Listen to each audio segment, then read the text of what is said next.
राज्य मंत्रिमंडळाच्या बैठकीत अनेक निर्णय। महाराष्ट्र राज्य अनुसूचित जमाती आयोगाची स्थापना, कुर्ल्याची दुग्ध विभागाची जागा धारावी पुनर्विकासासाठी, विमा कामगारांसाठी रुग्णालयाच्या उभारणीसाठी मान्यता। मुंबई पालिकेसमोर 5 दिवसात नालेसफाईचं आव्हान, अद्याप 76% नालेसफाई पूर्ण, 7 जूनपर्यंत नालेसफाई करण्याचे उपमुख्यमंत्री शिंदेंचे आदेश। सुप्रिया सुळे यांच्या पाठपुराव्याला यश, बनेश्वर रस्त्याच्या काँक्रिटीकरणास पीएमआरडीए कडून मंजुरी, बनेश्वर रस्त्यासाठी 2.64 कोटींचा निधी मंजूर। हिंगोलीच्या राजकारणात मोठी उलथापालथ, अनिल पतंगे आपल्या समर्थकांसह राष्ट्रवादी काँग्रेसमध्ये प्रवेश करणार। परभणीत सेलू उपजिल्हा रुग्णालयात डायलिसिस विभाग कार्यान्वित, डायलिसिस विभाग महालॅबमार्फत चालवला जाणार। यवतमाळमध्ये काँग्रेसच्या वतीनं आत्मसन्मान यात्रा, काँग्रेस प्रदेशाध्यक्ष हर्षवर्धन सपकाळांच्या नेतृत्वात यात्रा, यात्रेत शेतकऱ्यांसह आमदार खासदार सहभागी।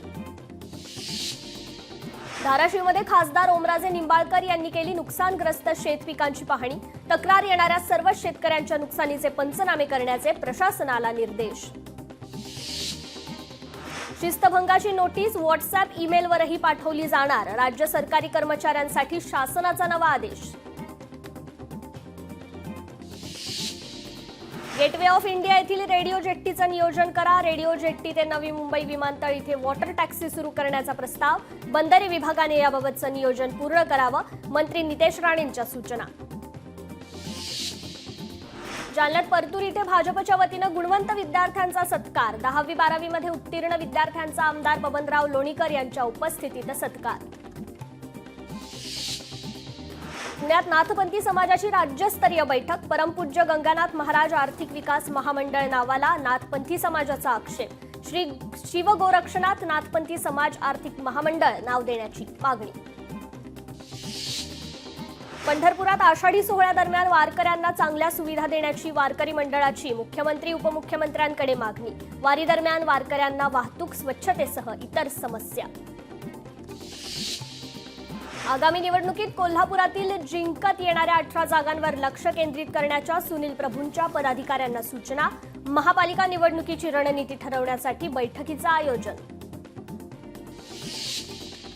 कोल्हापूरच्या हद्दवाढीवर नेत्यांचं एकमत, मुख्यमंत्र्यांसोबत बैठक घेऊन मागणी करणार, कोल्हापूरच्या हद्दवाढीबाबत आग्रह करणार। यवतमाळ शहरात पालकमंत्री संजय राठोडांची आढावा बैठक, मात्र बैठकीला आमदार बाळासाहेब मांगुळकरांना डावललं, विरोधी पक्षाचा आमदार म्हणून लोकप्रतिनिधींना डावलणं हा जनतेचा अपमान, काँग्रेसची टीका।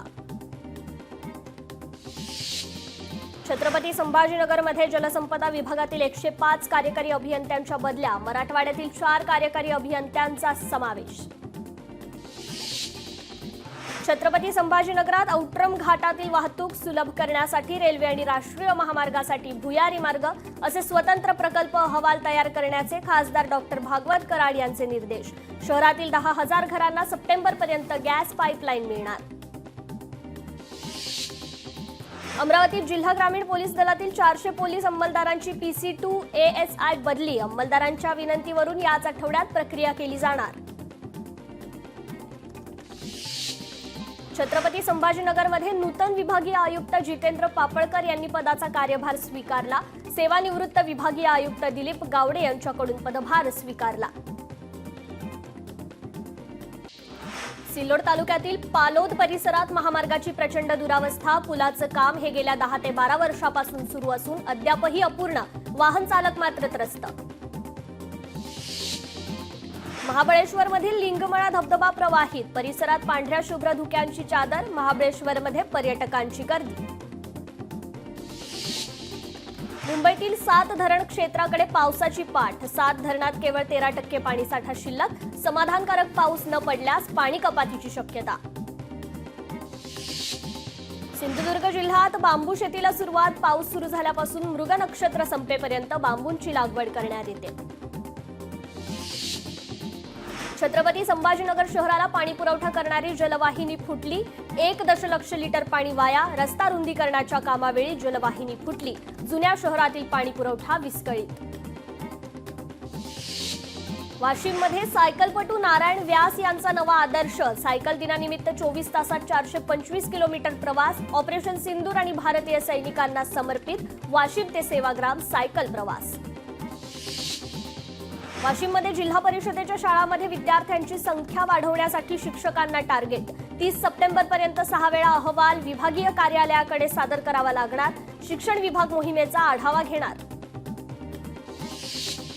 मुंबईत पवई तलावातून 10 दिवसात 1450 मेट्रिक टन जलपर्णी काढण्यात आली. मोहिमेदरम्यान तलावातील नैसर्गिक घटकांचं संरक्षण आणि संवर्धनाची पालिकेकडून खबरदारी.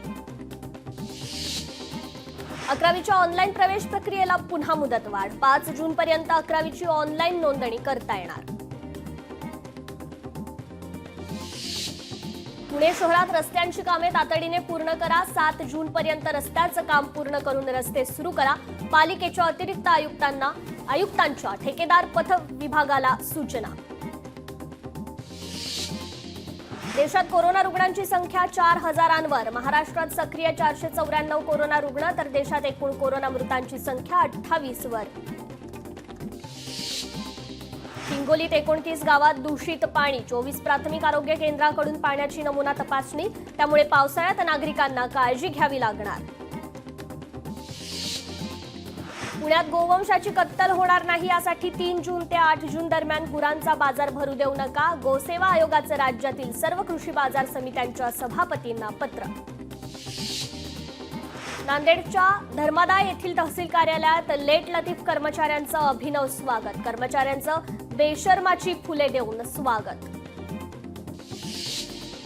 यवतमाळ जिल्ह्यात मारेगाव तालुक्यात सिंचन प्रकल्पातील कालव्यांची दुरावस्था. सिंचन क्षेत्र 10%वर मात्र कागदोपत्री 80% दाखवून फसवणूक. सिंचन विभाग आणि प्रशासनाचं कालव्यांकडे दुर्लक्ष होत असल्याचा आरोप. छत्रपती संभाजीनगरात विद्यार्थ्यांच्या ऑनलाईन परीक्षेला शिक्षकांचा विरोध. तांत्रिक अडचणींमुळे शिक्षकांना प्रशिक्षणात विघ्न. चंद्रपूर जिल्ह्यात खरीप पिकासाठी 75,000 हेक्टर शेतीचं नियोजन. खताची टंचाई असल्यानं संयुक्त खत वापरण्याचं कृषी विभागाकडून आवाहन. सिंधुदुर्ग जिल्ह्यात पावसाची विश्रांती. शेतकऱ्यांकडून पेरणीच्या कामांना सुरुवात. छत्रपती संभाजीनगरात व्हिडिओ बनवण्यासाठी एकाने बाजारात फेकून दिलेल्या मिरच्या नागरिकांना वाटल्या. मिरच्या वाटतानाचा व्हिडिओ सोशल मीडिया क्रिएटरकडून व्हायरल. खतांवरील सबसिडीत कपात झाल्याने खतांच्या किमतीत यंदाही मोठी वाढ. शेतकऱ्यांना मोठा आर्थिक फटका. नांदेडमध्ये भाजीपाला उत्पादक शेतकरी आनंदी. बाजारात कोथिंबीरीला 80 ते 100 रुपये किलो भाव. वाशिमच्या कृषी उत्पन्न बाजार समितीत हरभऱ्याच्या दरात घसरण. दरात दिवसेंदिवस घसरण होत असल्यानं शेतकरी मात्र चिंतेत. वाशिममध्ये खरीप हंगामात पैशांची व्यवस्था करण्यासाठी शेतकऱ्यांचा तूर विक्रीकडे कल. मात्र बाजार समितीत तुरीची आवक वाढल्याने तुरीच्या दरात घसरण. शेतकऱ्यांमध्ये मात्र नाराजी. सिंधुदुर्ग जिल्ह्यात भात उत्पादक शेतकरी चिंतेत. मे महिन्यात झालेल्या पावसामुळे पेरणी केलेले बियाणं वाहून गेलं तर आता कडक ऊन पडल्याने शेतकरी चिंतेत. नंदुरबारमध्ये पावसामुळे 1.5 एकरातील वांगे पिकांचं नुकसान. ऐन हंगामात वांग्याचं फूल गळून पडल्याने वांग्याला कीड. शेतकरी मात्र अडचणीत. कोल्हापुरात कागल तालुक्यात विकसित कृषी संकल्प अभियानाला सुरुवात. शेतकऱ्यांनी आधुनिक तंत्रज्ञानासह शासकीय योजनांचा लाभ घेण्याचं खासदार संजय महाडिकांचं आवाहन.